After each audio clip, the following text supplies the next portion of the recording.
I think more and more people are thinking that after the continued upward surprises in terms of inflation in the US, the Fed has to do something. I mean, I've read some commentary saying they should do 100 basis points or more than 100 basis points as a one-off shot, just to show how serious they are about the situation. Now, that's tremendously unlikely. But when you're faced with the fact that we keep getting much higher inflation prints, much higher surprises, I think there's a temptation for everybody, every commentator, to saying, well, they're not doing enough. They need to reach for the bazooka. So let's see them do something big. James Gorman talked about a 50-50 chance of a recession here. Surely those odds must be going up. Do you think a recession is now baked in? Well, I think when you're looking at the risk markets, it's getting more and more likely. I think you need to differentiate, though, between two things. One is the pure economic outlook, and secondly, the profit outlook. I would actually be more worried about profits than I would be about economic growth itself.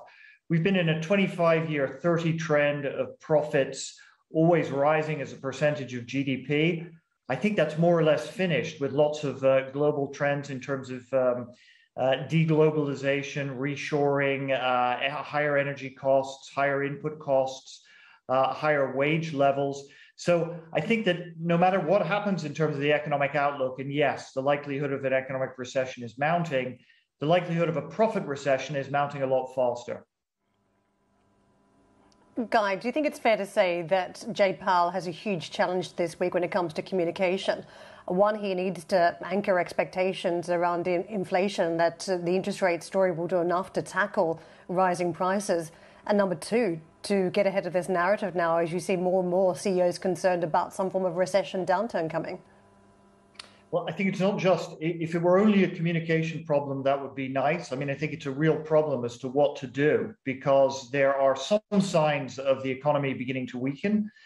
And there are a lot of signs of the economy overheating as well, which demand interest rate and serious interest rate action. So I think the Fed is definitely going to err on the side of being too aggressive, because inflation is here, it's with us now, the recession isn't. And so far, even the high frequency data doesn't look that bad. So I think that they will be tough, and that may risk having a recession. Yes, they may risk tipping the economy into recession as a result. Can I ask you about what is now priced into the markets? Because we saw very rapid moves in bond markets yesterday, and now a 0.5 percentage point rate increase at every Fed meeting this year has been baked into the market assumptions. Is that the right pathway at this point? I think it's pretty close to our own forecasts. So in terms of our rate hike expectations are not radically different from what the market is thinking. I think what I would be really more interested in is not so much what's going to happen at the front end of the curve, which is the rate hike expectations, but rather what's going to happen from 5 years area out, because I think that's going to tell us what people are really thinking about the economic outlook. And as you mentioned, I think it's even more important to find out what the market is guessing in terms of the economic outlook than the Fed. What I would expect to see is a pivot point in the curve between around the 5 to 7 year area, where the front end of the curve continues to go higher and the back end of the curve starts to drop. Guy, I was going to ask you something completely different, but I'm going to ask you now about aggressive Fed, because you mentioned how aggressive the Fed was. You don't really mean that, do you? You're just saying that because you're a bond person. Surely you don't think that some of the highest negative rates that you, I and Jeff have had in our lifetime, that Karen had before her lifetime, surely you don't think that the Fed is actually being really aggressive? Well, so I think one of the problems is that the headline inflation prints are extremely high because of year-on-year energy costs.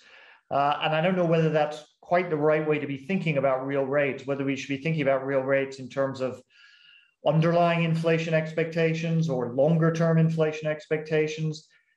I think the Fed needs to be more aggressive in terms of dealing with inflation, and I think they will be more aggressive in terms of dealing with inflation. I mean, we can see that from the curve. Everybody believes they're going to continue to hike. But I think they probably started a little bit late, but it was very difficult in terms of getting the timing right. I mean, we've been in a 20-year period of always adding liquidity to the markets because we hadn't had inflation pressure, and now a little bit it's payback time. And how quickly you're managing to write things is very difficult.